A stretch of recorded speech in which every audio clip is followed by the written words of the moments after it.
Bonsoir à tous et bienvenue dans cette édition d'information de la télévision du XXIe siècle.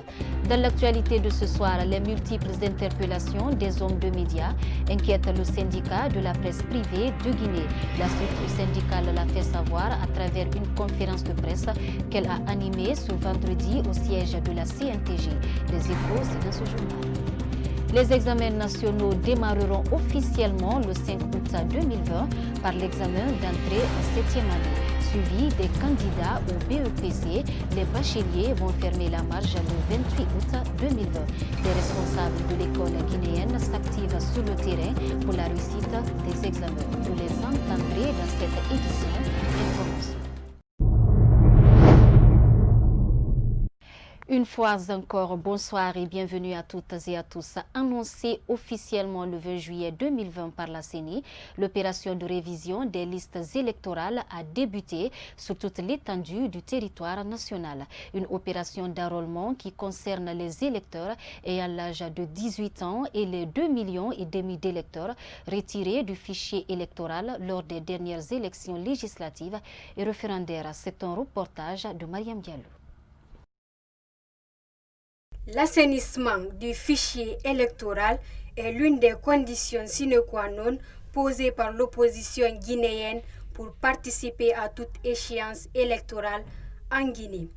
Justement pour satisfaire l'une des revendications de l'opposition, la Commission électorale nationale indépendante a démarré depuis le 20 juillet la révision du fichier électoral. Une opération qui se passe sans engouement dans certains quartiers de la commune de Matoto. Pour le début là, les citoyens ne viennent pas massivement d'abord. Depuis qu'on a commencé, on a 3 personnes d'abord. Comme les mosquées sont fermées, les lieux de culte sont fermés, bon, je pense que c'est par rapport à ça que beaucoup de personnes ne sont pas informées. Je demande à la population de venir massivement, surtout ceux qui sont concernés, de venir se faire enrôler à temps. Chez nous ici, les mesures sanitaires sont respectées.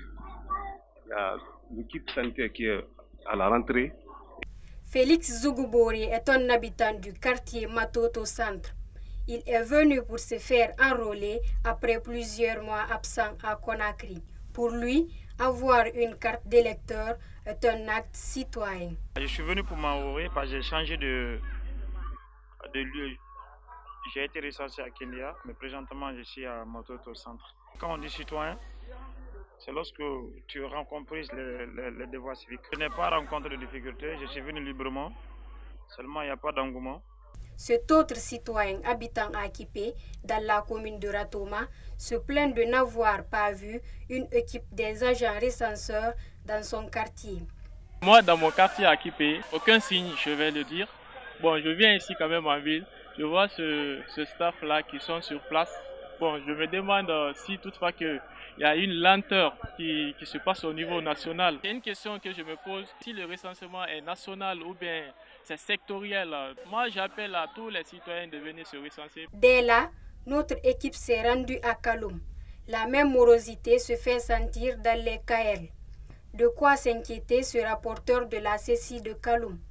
Ici à Kaloum, depuis le 20 déjà, nous avons lancé les opérations de la révision exceptionnelle des listes électorales. Ici, pour le moment, tout va bien. Et depuis qu'on a commencé, les gens viennent petit à petit. Ils ne sont pas encore nombreux, mais espérons que, comme à Kaloum, les gens ils vont attendre juste 2 ou 3 jours la fin, ils vont venir. Sinon, pour le moment, ça se passe ici. La révision exceptionnelle concerne quelques personnes, ce n'est pas tout le monde. Il y a d'abord les 2 millions et quelques électeurs que la CEDEAO, pendant leur rapport, on dit vraiment qu'il faut corriger. C'est ceux qui sont concernés en premier. Deuxièmement, les personnes qui viennent d'atteindre l'âge de voter, ils sont aussi concernés. Et troisièmement, ça concerne les personnes qui sont fait des déplacements, c'est-à-dire d'un quartier à un autre quartier ou d'une préfecture à une autre préfecture. Ça concerne cela aussi. Les mineurs, on a pris les dispositions. Et d'ailleurs, les membres de CAER, avant de commencer le travail, on les a donné un document qu'ils ont rempli et signé. C'est un engagement. Comme quand aucun membre de CAER n'a le droit d'enrôler un mineur. Et si tu t'hasardes à enrôler un mineur, il y a une loi qui est là, qui va te poursuivre sans faute. L'appel que je lance surtout à la population de Kaloum, surtout ceux qui sont concernés, de venir vraiment vérifier et faire leur enrôlement. Car l'activité là, ce n'est pas seulement pour le vote, mais aussi c'est pour compléter le dossier. Selon des observateurs, cette faible affluence dans les KL s'explique par le manque de sensibilisation des citoyens, mais aussi et surtout la crise politique latente qui existe entre le pouvoir et l'opposition guinéenne.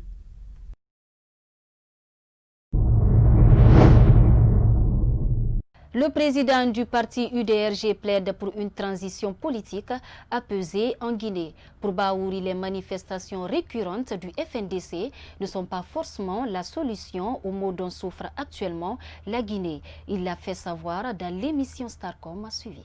J'avais indiqué que les circonstances et les conditions d'organisation d'une manifestation réussie n'étaient pas réunies. D'abord sur le plan politique, il fallait clarifier les positionnements des uns et des autres. Il est très difficile d'indiquer à la population de sortir d'en manifester alors que les mots d'ordre et le cap indiqué n'est pas clair, notamment en ce qui concerne le fait que beaucoup de composantes des FNDC hésitent d'évoquer une transition possible dans ce pays. Vous savez, il faut avoir des revendications globales qui ne présentent aucune ambiguïté. Monsieur Alpha Condé peut partir, mais cela ne veut pas dire que les problèmes de la Guinée seront résolus. Nous avons un problème qui se cristallise en deux ordres. Premièrement, l'absence de constitution. Donc il faut avoir une constitution dûment approuvée et par voie référendaire par la population guinéenne pour acquérir la légitimité des institutions qui seront mises en place. Deuxièmement, vous n'avez pas un fichier électoral correct. Celui qui existe est décrié aussi bien par la classe politique guinéenne que par l'OIF et la CEDEAO. Ce qui fait que beaucoup de partis n'ont pas accepté de participer aux élections législatives. En plus maintenant de l'environnement politique, il faut que désormais l'ensemble des acteurs de tous les bords sachent qu'il y a un socle minimum sur lequel tout le monde doit être d'accord une fois pour toutes pour ne pas faire de telle sorte que la Guinée est toujours en train de faire du surplace ou de reculer. Donc ceci nécessite une transition politique. Du nouveau rebondissement dans le dossier de restriction de voyage pour les citoyens guinéens dans l'espace Schengen. L'Union européenne est revenue sur sa décision pour accorder le séjour à une catégorie des Guinéens sur le sol, notamment des commis de l'État, des étudiants et diplomates. Une nouvelle mesure largement commentée au sein de l'opinion. C'est un reportage de Kadia Toubari et Sayoun Kamara. 24 heures après l'annonce de l'interdiction de séjour aux ressortissants européens sur le sol guinéen, les choses se reprécisent. L'Union européenne change de ton. Désormais, les étudiants guinéens boursiers des commis de l'État sont autorisés à fouler le sol européen. Une mesure de réciprocité appréciée par ce citoyen. Ceux qui ont peut-être les visas vont rester. Moi, je pense que ces décisions-là, c'est à revoir. Il faut encore améliorer la décision pour que tous les citoyens aient accès à leur visa ou bien puissent rentrer en Europe. Aux autorités guinéennes, je dirais de revoir naturellement la décision. Parce que là, je sais que l'Europe est devenue aujourd'hui pour beaucoup de nos compatriotes, n'est-ce pas, une source d'argent. L'apaisement de cette nouvelle mesure par l'Union européenne fera l'objet d'une analyse de la part des autorités de Conakry avant de donner une réponse diplomatique. Car les États du monde restent interdépendants. Même moi j'ai un passeport, c'est les moyens qui me manquent. Si je trouve une personne pour m'aider, je vais partir. Mais le gouvernement doit tout faire pour nous aider à travailler chez nous ici. C'est vrai que l'Europe nous aide, mais nous l'aidons aussi. Donc, l'État doit négocier avec l'Europe afin que chacun puisse connaître la place de l'autre. L'Union européenne a fait parvenir aux autorités guinéennes cette proposition, une formule qui constitue un offre de soulagement pour les voyageurs guinéens. Je le disais également dans les titres, les examens nationaux démarreront officiellement le 5 août 2020 par l'examen d'entrée en 7e année. Suivi des candidats au BEPC, les bacheliers vont fermer la marge le 28 août 2020. Une réunion préparatoire des directeurs communaux de l'éducation et responsables d'école s'est tenue ce vendredi 24 juillet 2020 à Conakry. Suivez le DCE de Matoto qui nous donne son avis sur la question. Moi, je pense que c'est très facile pour nous parce que nous appliquons les recommandations de notre département. Et donc, du ministère à l'IRE vers nous, nous avons eu toutes les recommandations possibles, toutes les positions à prendre. Par exemple, chaque salle d'examen, une salle d'examen, par exemple, ne peut prendre que 25 candidats. Donc, on a pris les dispositions en fonction de cela. Donc, il n'y a pas de salle plus de 25 candidats. Cela, c'est pour respecter alors, les mesures sanitaires imposées, reconnues. Donc, dans ces conditions, nous avons pris toutes les dispositions pour cela. Les centres sont retenus en fonction de ça également. Les enseignants seront aussi repartis en fonction de ces mêmes recommandations. Donc, les recommandations venues du ministère de l'Éducation nationale. Nous, ce qui nous a concernés, ce sont les dates exigées par notre département, par nos chefs, que nous allons respecter scrupuleusement, comme nous a recommandé notre ministre. Le fait de sauvegarder notre année scolaire, c'est une très bonne chose, c'est une très bonne initiative. Contrairement à la fête de l'Eid el-Fitr, les fidèles musulmans de Guinée pourront célébrer spécialement la prière collective de la fête Eid el-Kébir ou encore appelée Tabaski dans les mosquées ou autres espaces publics choisis par les autorités religieuses. Ce vendredi 24 juillet 2020, notre rédaction a rencontré le secrétaire général des affaires religieuses. Suivi. Cette mesure concerne la zone du Grand Conakry, à savoir les 5 communes de Conakry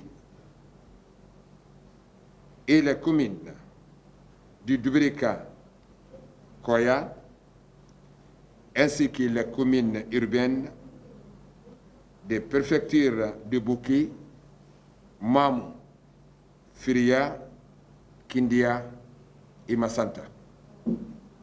Cependant, il est demandé à tous les fidèles musulmans désireux de participer à la prière collective, le respect des mesures barrières, port des masques, distanciation sociale de plus d'1,50 m, lavage des mains. Le secrétariat général des affaires religieuses saisit cette opportunité pour demander à toutes les autorités religieuses de faire respect les présentes dispositions et c'est compter sur l'esprit religieux et la discipline de tous les fidèles musulmans de Guinée. Bonne fête de Tabaski par anticipation. À présent, nous sommes dans la rubrique invité du journal. Nous avons comme invité Abdoul Moumini Cissé, étudiant en Arabie Saoudite, porte-parole de l'Union des étudiants guinéens en Arabie Saoudite. Apparemment, vous êtes bloqué du côté de l'Arabie Saoudite à cause de l'état d'urgence sanitaire. Parlez-nous un peu de votre situation actuelle. Exactement comme vous l'avez mentionné dans votre question, nous sommes bloqués en Arabie Saoudite ici à cause des maladies à Covid-19 pour des raisons sanitaires. Et nous vivons dans des conditions pénibles, nous vivons dans des conditions très précaires. Vu que nous avons parmi nous des étudiants sortants qui ont déjà terminé leurs études et qui ne reçoivent plus leur pécule et qui sont parmi nous dans l'enceinte de l'université, et il est très très difficile de rester ici sans recevoir aucune pécule. Deuxièmement, il y a des étudiants parmi nous dont leurs passeports sont déjà arrivés à l'échéance, et dans le cas où ils n'arrivent pas à rentrer au pays pour renouveler leur passeport, ils risquent de perdre leur bourse et ils risquent, une fois rentrés au pays, de ne plus avoir la possibilité de revenir en Arabie Saoudite. Donc c'est quelque peu les conditions dans lesquelles nous vivons ici. Voilà, comme vous l'avez dit d'ailleurs, pour vous épargner un peu de ça, comme vous l'avez dit concernant les passeports, et est-ce que vous avez entamé des démarches pour pouvoir entrer au pays? Oui, nous avons entamé des démarches depuis lors que l'université nous a donné la possibilité de regagner le bercail, à condition que les autorités guinéennes s'invitent dans l'affaire, à condition que les autorités guinéennes mettent une intervention. Nous avons, avec notre président, Cheikh Mohamed Kamara, on a essayé de contacter l'ambassade qui est là. On a mis en évidence ce que l'université nous a informé. On a mis en évidence le nombre des étudiants qui veulent regagner le pays. En même temps, l'ambassade a essayé de contacter la Guinée à travers son ministère des Affaires étrangères. Depuis le 3 juin, il y a eu un courrier qui est rentré au pays. Et à chaque fois qu'on recontacte l'ambassade pour s'enquérir des informations en ce qui concerne notre voyage, l'ambassade nous dit: on a déjà envoyé le courrier, restez à l'écoute, ou bien vous-même, vous pouvez mener vos propres démarches à travers le ministère des Affaires étrangères. Raison pour laquelle on vous a contacté. Voilà. Dites-nous en quelque sorte, vous êtes au nombre de combien? Le nombre des étudiants qui veulent rentrer actuellement, nous sommes au nombre de 150 personnes. Mais il se fait que le nombre soit de plus. Parce que nous n'avons pas fini de recevoir les demandes de tous ceux qui veulent rentrer. Il y en a certains qui viennent par après pour nous dire qu'ils veulent aussi rentrer. Voilà. Est-ce que vous avez saisi l'ambassade? Et depuis quand vous l'avez saisi?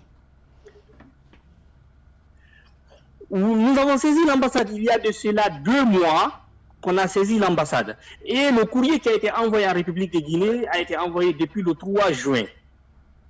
Donc il y a de cela 1 mois et quelques, depuis que le courrier est arrivé au pays. Voilà, alors qu'est-ce que vous attendez des autorités guinéennes? La seule chose, ou bien les choses dont nous attendons de la part des autorités guinéennes, c'est qu'elles doivent comprendre que ce ne sont pas à leurs frais nos déplacements.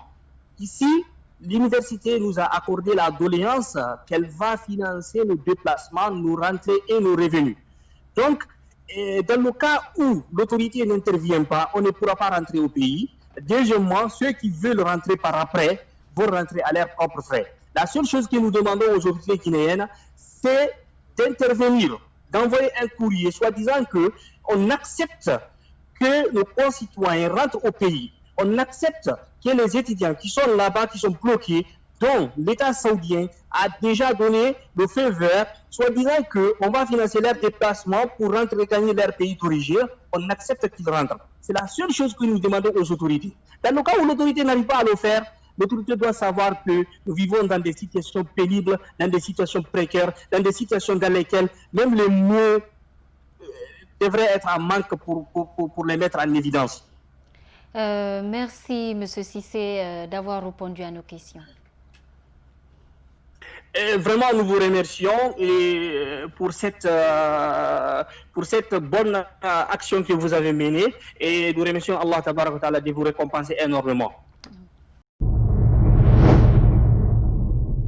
C'était l'invité du journal Sport dans cette édition d'information. Apparemment, 2020 est une année de succès pour les footballeurs et le football guinéen en Europe. Après Naby Keita de Liverpool, Martinez Kanté de Pologne, Madi Camara de Grèce, Sory Kaba Danemark, c'est au tour de l'ancien milieu de terrain de Milo FC et du CIK, Lansine Sidibé, de soulever un trophée. C'est un commentaire de Mohamed Salou Diallo. Après la débâcle de Koukesi, le dimanche dernier en marge de la 34e journée de la Super League albanaise, face à Vllaznia 1-0, KF Tirana, leader avec 7 points d'avance, est automatiquement sacré champion à 2 jours de la fin de la saison sportive 2020-2021. Âgé de 23 ans, le médian guinéen cherche de nouveaux défis. Après avoir passé au moins 5 ans en Albanie, le natif de Kankan a été d'un apport important dans l'entrejeu de son club. L'année passée, Sidibé avait des pistes en Croatie et en Angleterre. Mais malheureusement, il n'y a pas eu de suite favorable. Utilisé avec parcimonie cette saison par Pablo Sousa, 11 matchs joués en Ligue 1, un but marqué, François Kamano, 24 ans, pourrait profiter du mercato estival pour plier bagage et quitter les Hirondins de Bordeaux. À un an de la fin de son contrat, 30 juin 2021, l'ailier guinéen serait dans les viseurs de Lokomotiv Moscou, révèle l'équipe le jeudi. Selon le quotidien sportif, des discussions entre le club russe et le natif de Kindia auraient été déjà engagées. Pour l'information, la valeur de l'international guinéen, 32 sélections, 6 buts marqués en équipe nationale, est estimée entre 7 et 10 millions d'euros, selon le CIES.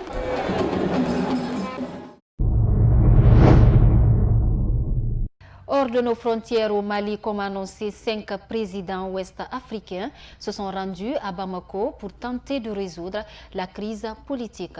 Les présidents du Niger, du Nigeria, du Sénégal, de la Côte d'Ivoire et du Ghana ont essayé à leur tour, après le passage de la délégation de la CEDEAO, de trouver une solution à la contestation qui agite le Mali depuis maintenant 6 semaines. C'est un commentaire de Angéline Guilavogui. Le président ivoirien Alassane Ouattara est le premier dont l'avion a atterri à Bamako le 23 juillet 2020. Son homologue du Sénégal, Macky Sall, est également arrivé visage masqué à cause du Covid-19. Ils ont été suivis par les présidents Muhammadu Buhari du Nigeria, Mahamadou Issoufou du Niger et Nana Akufo-Addo du Ghana. Tous ont été accueillis par le chef de l'État Ibrahim Boubacar Keïta à l'aéroport. Puis, ils ont tous déjeuné au palais présidentiel. Passant quelques heures à Bamako pour tenter de désamorcer la crise politique locale, une mission de la Communauté économique des États de l'Afrique de l'Ouest CEDEAO, qui a déjà séjourné au Mali, a fixé la ligne rouge. Pas question de céder à la demande de démission du président Ibrahim Boubacar Keïta, demande formulée par l'opposition. Les 5 chefs d'État ont campé sur cette position. Néanmoins, il faut souligner que l'opposition n'en fait plus sa priorité absolue. Comme convenu, les présidents se sont d'abord entretenus avec leur homologue, le président Ibrahim Boubacar Keïta, avant de rencontrer les opposants après le déjeuner. Celui qui mène la contestation depuis plus d'1 mois, l'influent imam Diko, il serait accompagné de plusieurs leaders de l'opposition, dont l'ancien ministre d'Ibeka Shogel Maïga, président du comité stratégique du M5. 3 rencontres différentes se sont enchaînées. Selon le M5 RFP, les oppositions de la médiation ne tiennent aucunement compte du contexte socio-politique et des risques majeurs de la gouvernance de Ibrahim Boubacar Keïta qui fait peser sur l'existence même du Mali en tant que nation. République et démocratie, le M5 RFP regrette aussi qu'elle soit identique à celle déjà formulée par le chef de l'État et qu'il a déjà rejetée. Et puis, c'est la fin de cette édition d'information. Merci à toutes et à tous de l'avoir suivi. Avant de se quitter, encore le même conseil. Portez les masques, lavez-vous régulièrement les mains au gel hydroalcoolique et respectez les mesures barrières. Bonne suite au programme sur la télévision du 21e siècle. Bonsoir.